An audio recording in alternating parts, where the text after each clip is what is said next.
When it comes to India's real estate, the big headlines and moves are all being grabbed by India's office space. This week, Sumitomo bid a hefty 2,238 crore for a 3-acre plot in Mumbai prime commercial complex BKC.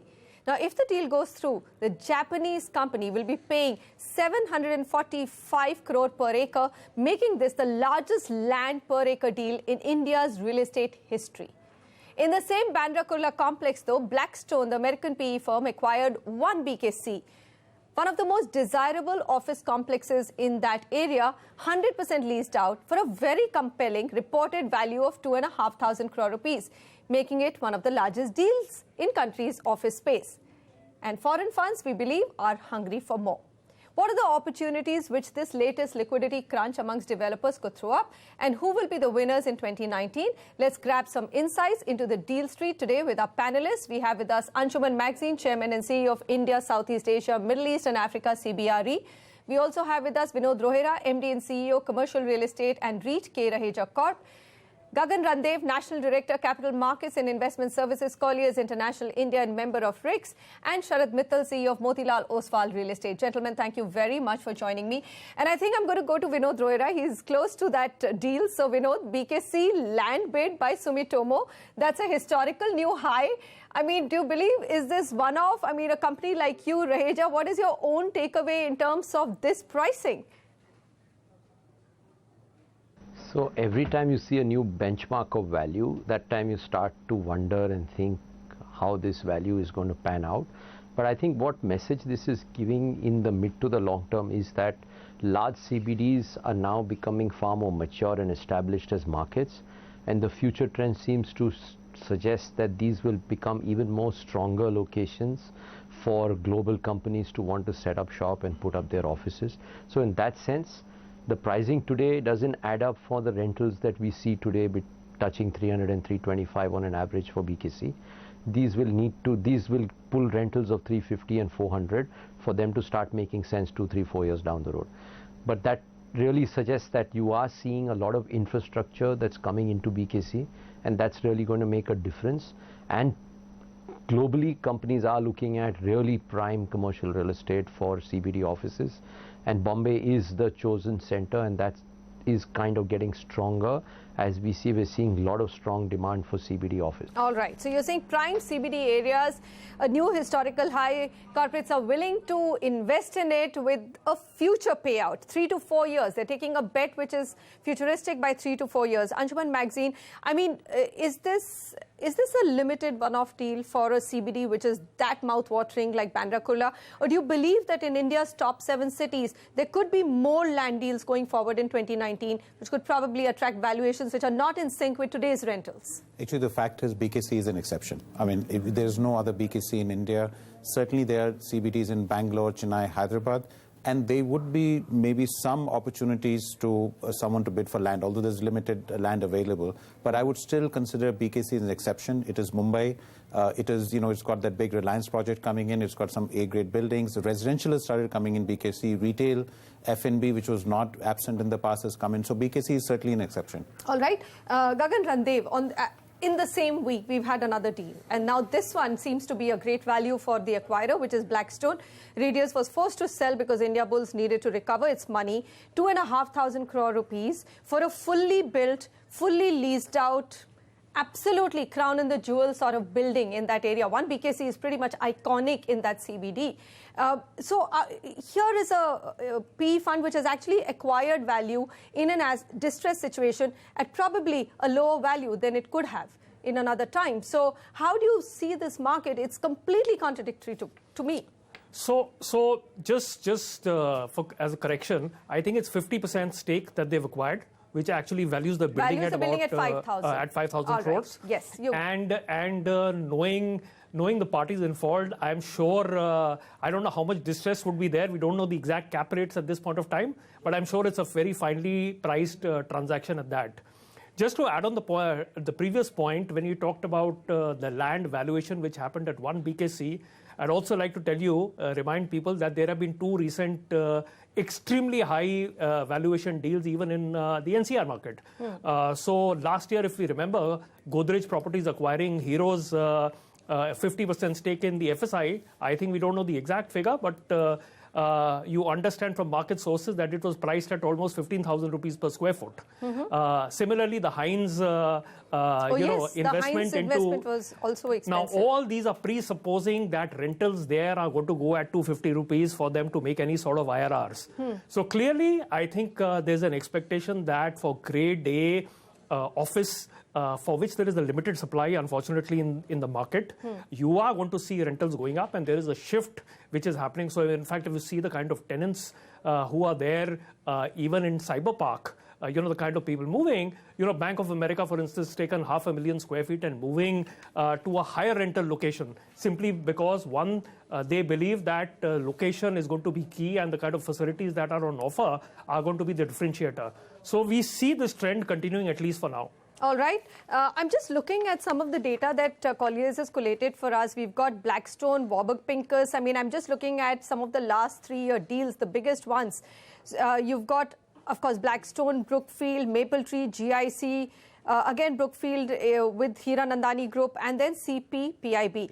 And if I compare that to the domestic investors, and I'm just going to name out a few in the last 6 months of 2019, there's Kotak, there's HDFC Realty, and there's Lakeshore India. Sharad, what's your own, assessment? This seems to be, if I put it very, very, without any meaning badly, but it's a colonization of our office assets, isn't it? The domestic players are clearly on the sidelines of this entire game. Yeah. So, Manisha, we need to look at it in the context of the requirement of capital in our country. We require long-term patient capital. Unfortunately, the kind of capital that we need is not available with the local investor. Institutional local investors have a lot of limitations in terms of the investments, and the HNI would have their own whims and fancies in terms of the timeline and the patience that they can show. I'm actually glad in a way that at least one part of the real estate market, which is commercial, has got institutionalized over a period of last 10 years.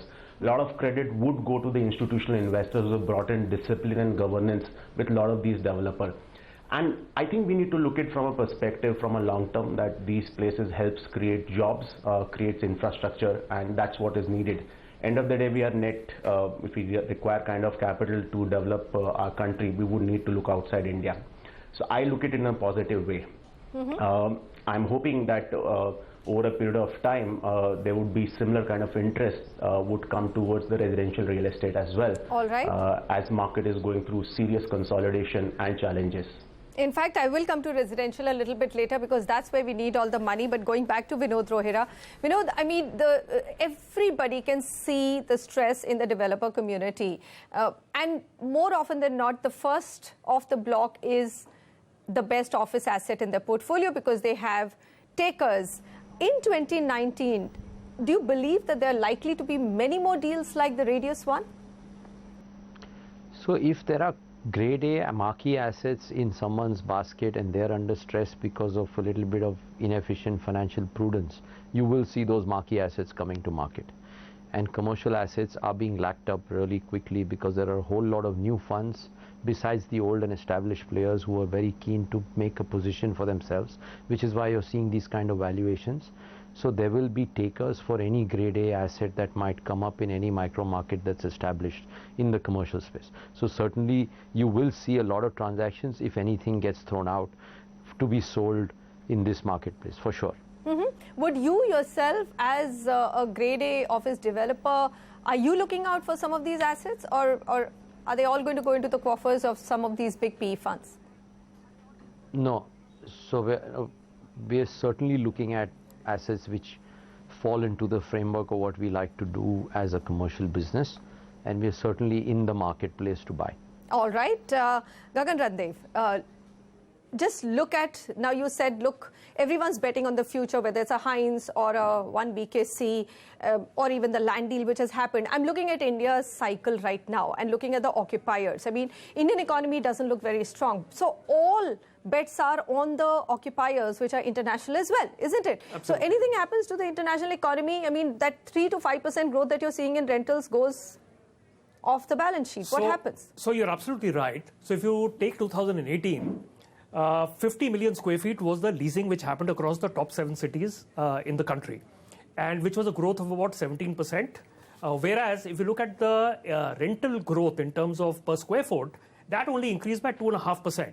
Now, what is happening is, barring a couple of markets like Hyderabad and Bangalore, which continue to show 8%, 5% kind of increases in office rentals, the other markets are pretty static, except for these aberrations of grade A locations, etc. So you're right, and I'll share another telling statistic. The average transaction on the office size used to be about 45,000 square feet. So the average leasing, which has dropped to about 37,000 square feet. Another telling statistic, co-working, which used to be almost zilch about 4 years back, their share of the total leasing market was about 14% last year.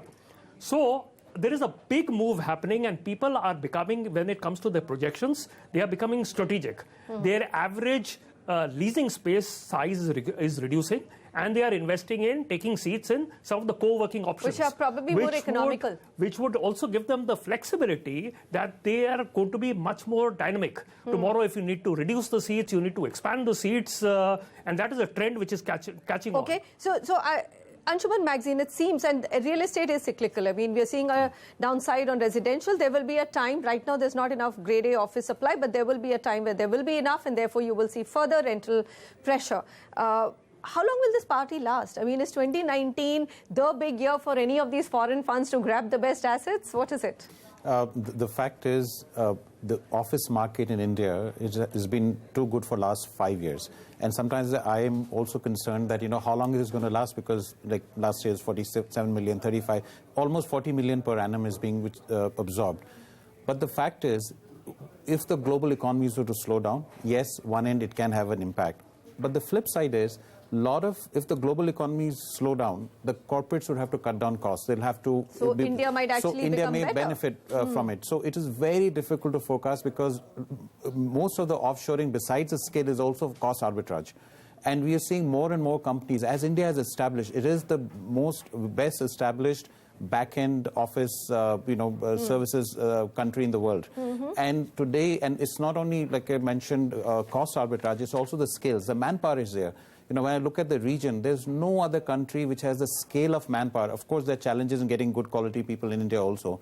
But when I look at Philippines, when I look at, a lot of the other Asian countries which compete with us, or Middle East, there's no country with the number of skilled people we have at the cost. Just young skilled people. So it may be the flip side. If it slows down, it may benefit us more, but very difficult to forecast, because it's been too good for too long, I know. I'm just looking at the occupiers, Deloitte, JPMC, there's Amazon, Accenture. These are some of the top occupiers, and they're really taking large plates. For the investors, the challenge is there are not enough investable opportunities now. Assets. And the other challenge India faces is, we may talk about all the foreign companies coming here. It's very difficult to deploy money, large amounts of money. For example, if there's a JP Morgan or any large investor, or even Blackstone, they can go to Sydney and write one check of $2 billion and buy one building. If they have to put $2 billion in India, it'll take 5-7 years if they will get the right opportunity. So that's another hindrance of foreign money coming to India. In fact, I've been hearing that Brookfield is sitting with a war chest and not finding enough assets to be able to actually deploy it. All right. What is the end game? Is it REIT, outright sell for these foreign funds, a developer? Before we move on to the residential side, Gagan, I mean, we've seen one very successful REIT. Blackstone says we want to buy, fix and sell. GIC is partner for life. Brookfield is saying that long-term development, Ascendas is in the same thing. So each one will choose their own path. But I mean, if the cycle actually turns around, will there be a cause of concern at all? See, definitely. And I think cycle turning around is probably going to have an impact on the kind of cap rates or the kind of valuations that people are ready to pay. So the contra to that is, the people who've been around for a long time, and people like Blackstone, people like Brookfield, etc., they are ready to, at this point of time, getting into the greenfield and brownfield stage also.